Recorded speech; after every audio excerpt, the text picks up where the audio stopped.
The joys of bad internet. So I'm in my car, but I have internet. So let's get started with this lecture.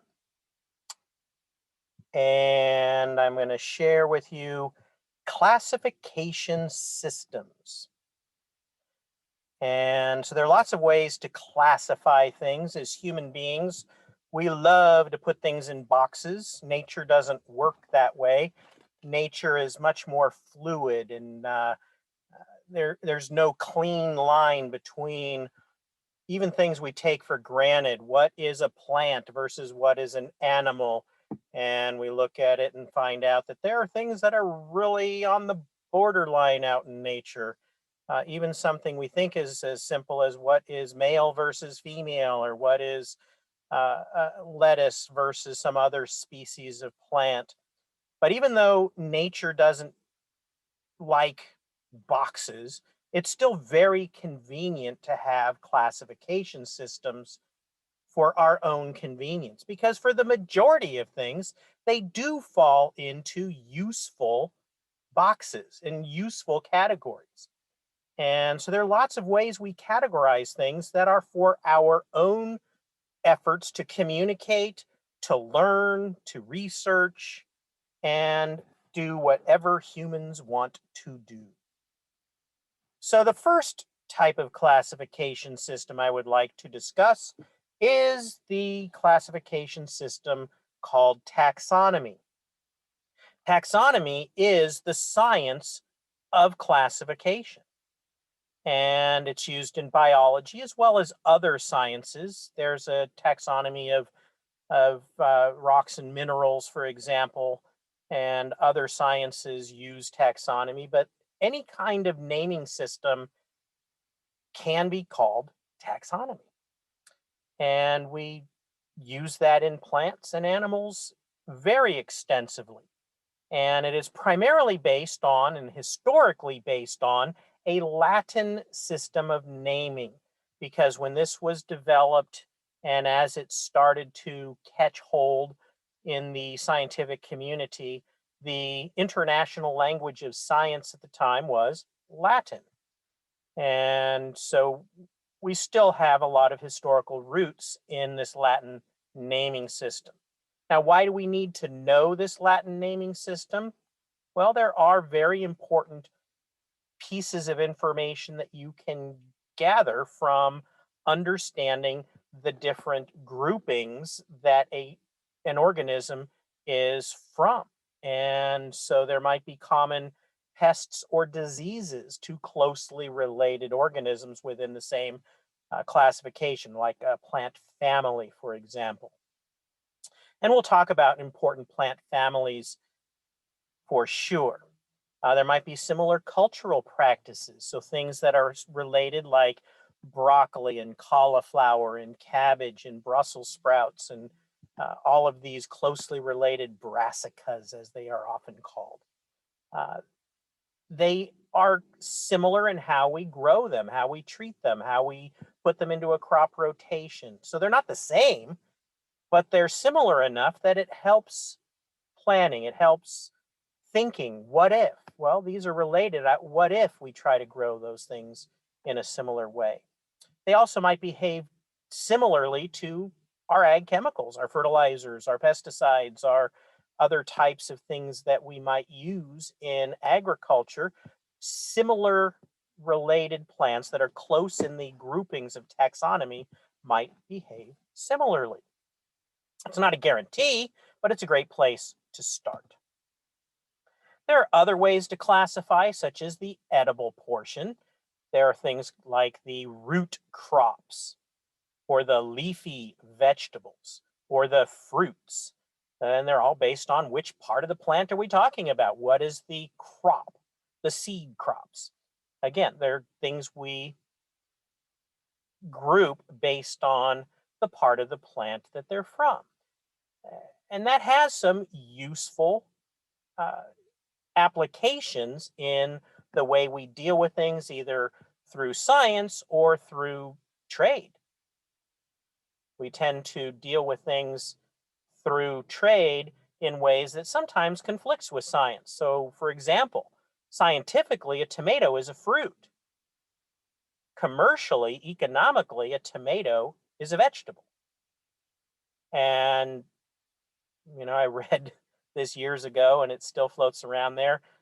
Wisdom, no, excuse me. Knowledge is knowing that a tomato is a fruit. Wisdom is not putting it into a fruit salad. Uh, Again, you need to know how and when do we use this information. There are also climatic requirements. Here we are in the Central Coast in a relatively moderate, cool region of the country. It rarely gets that warm around here. And so we have cool season vegetables because our summers are relatively long, dry, and relatively cool. And so we grow those things like lettuce and broccoli and strawberries and things that don't need the extra heat.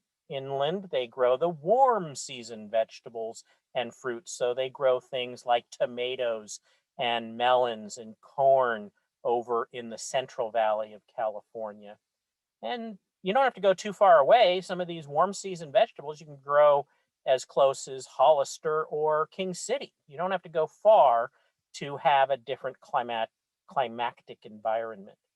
And some regions can be both.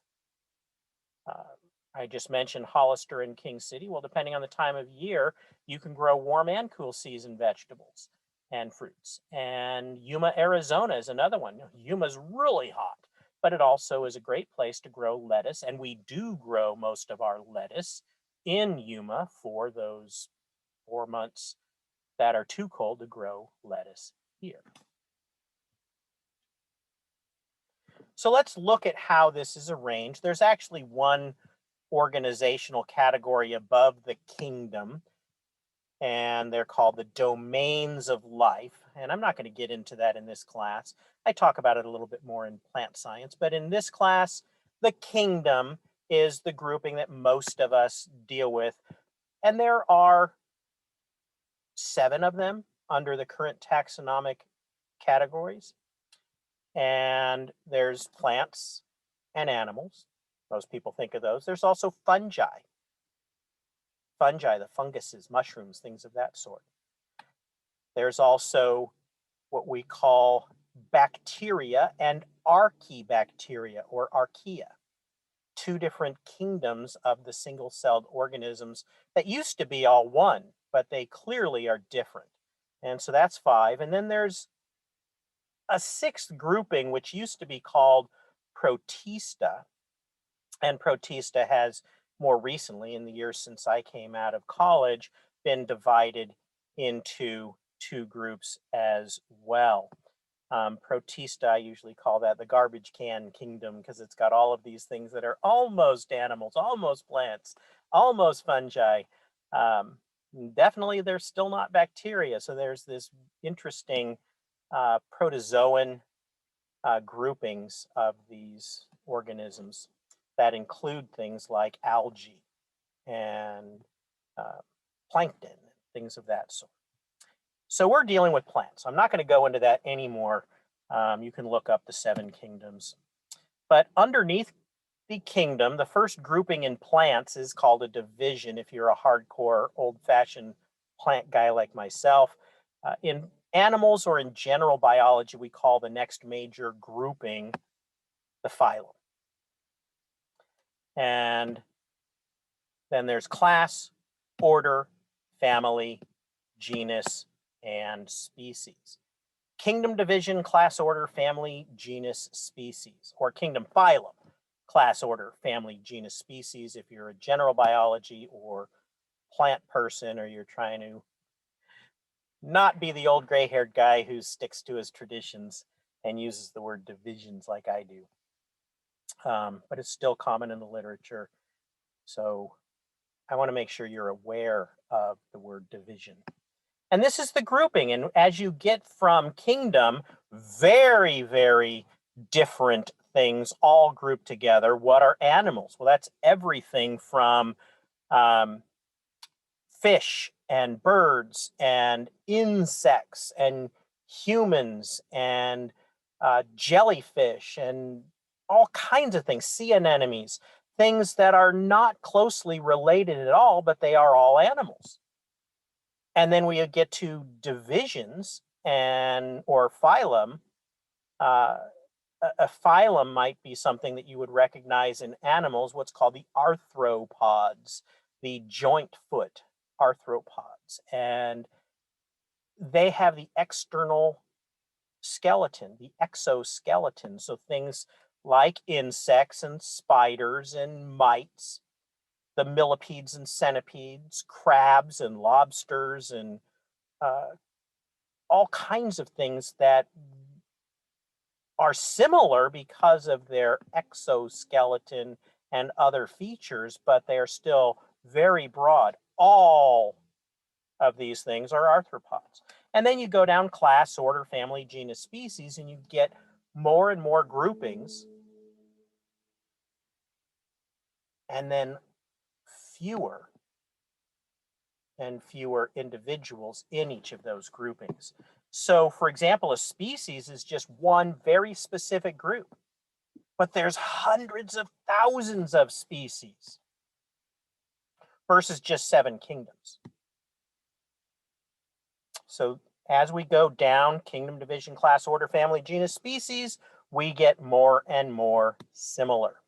But even within species, we can further categorize it. In agriculture, we talk about varieties or cultivars. There's a variety of lettuce, for example, and that variety could be extremely specific. There are named varieties that breeders would use. Back in the day when I was growing a lot of lettuce, we grew Gavilan and Sharpshooter. We grew Target. We grew all kinds of different varieties. They're all still the same species. They're all cultivated iceberg or crisp head lettuce, but they're different because they have different genetics. Just like every one of us are human beings. We're Homo sapiens. And we're all the same species, but we're all unique in our genetic makeup. We have different alleles or different versions of our genes. And so we're all unique. And a farmer looks for those unique characteristics when they go to plant seeds.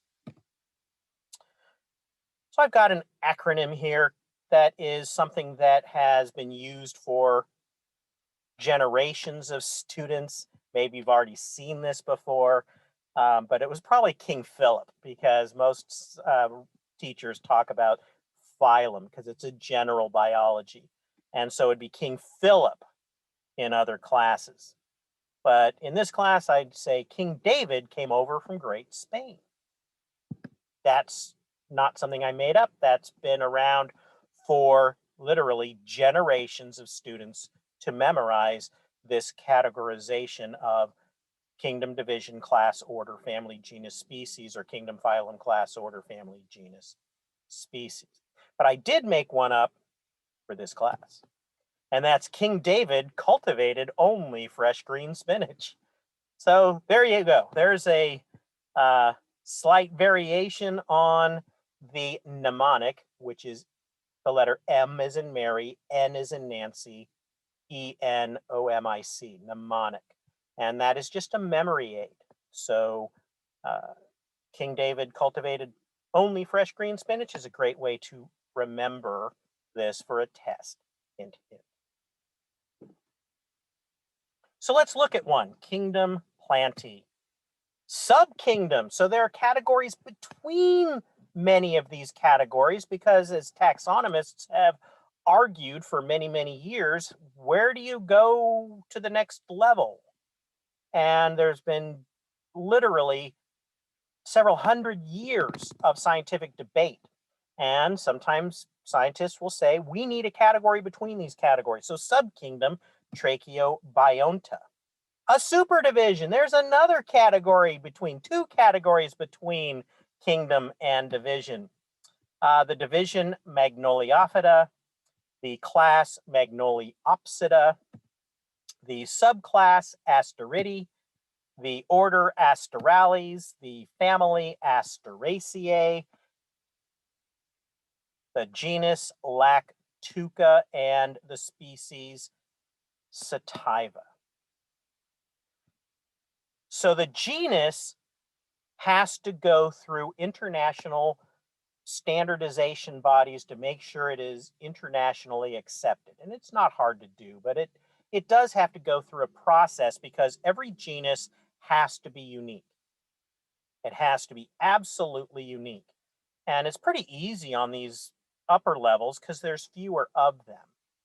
And but with the genus, it absolutely has to be 100% unique so that you don't have two different organisms that accidentally have the same name.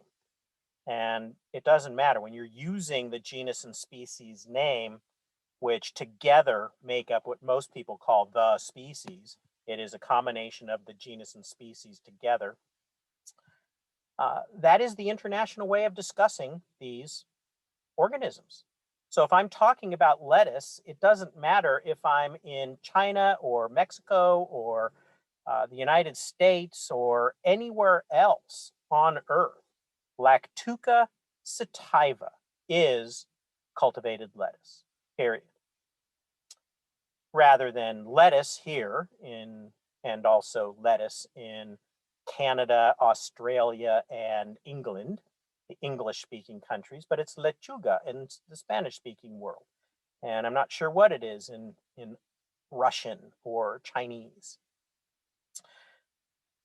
But by having the genus absolutely unique, then you can have absolute certainty that you will never repeat the genus and species name or the species name together. Now, technically, the species here on the screen right now is called the specific epithet. If I'm just talking about sativa, it's not really the species. Technically, sativa is the specific epithet or the specifically defining characteristic of that genus. And it's only for that genus. Maybe you've heard of another sativa before. Any of you heard of cannabis sativa? It's using the same specific epithet as Lactuca sativa. They just give it some sort of identifying characteristic. And when you translate the Latin for some of these, they might mean hairy or long or stunted or many, many different things that the specific epithet really means. And when you say the word species, you're talking about the genus and specific epithet. But I hear very few people talk about specific epithet. They just call this the species name, which is technically not accurate, but I'll go with it. So now it's really easy. I can say in a research paper or a discussion that's going to be read internationally potentially, I can talk about Lactuca sativa. Done. Which is a hell of a lot easier than saying, well, I'm doing some research on Plantitracheiobionta spermatophyta magnoliopsida magnolia. Excuse me, that hard. You get the picture. You can't say the whole thing. It's a long-winded taxonomic breakdown. But I can be guaranteed with proper naming systems that Lactuca sativa is always the same thing. Now here, this font didn't show well as italics. Normally, you don't underline the genus and the specific epithet. You italicize it. But if you're doing something by hand, very few people can write by hand a really clear italics that's distinct from their other writing.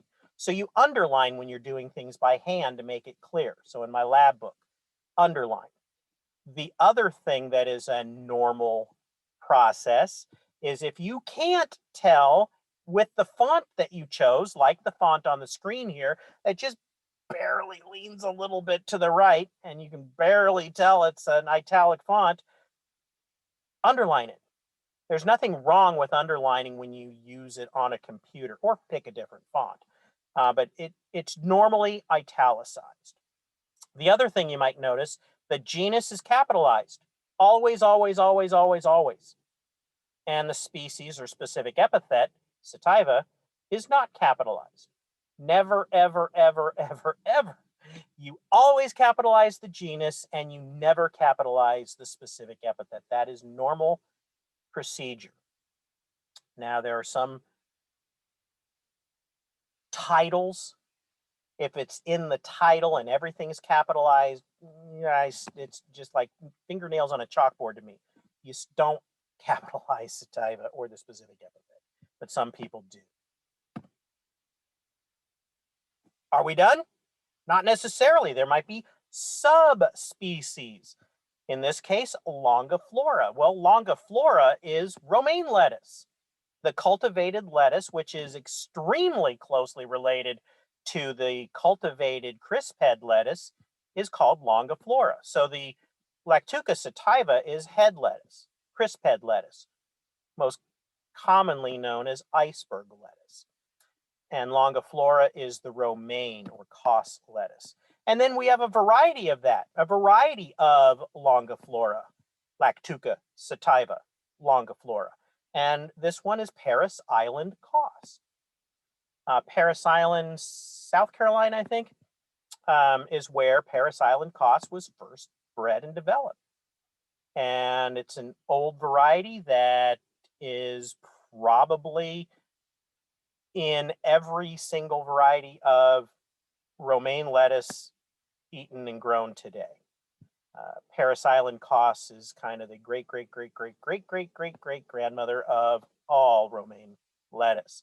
And there have been a lot of details bred into it, genes and resistances and variation in color and heat tolerance and all kinds of things. So there's lots of varieties of Koss or romaine lettuce available today. Lots. But they all are tracing back to this original romaine called Parris Island Koss. And with that, I'm going to take a quick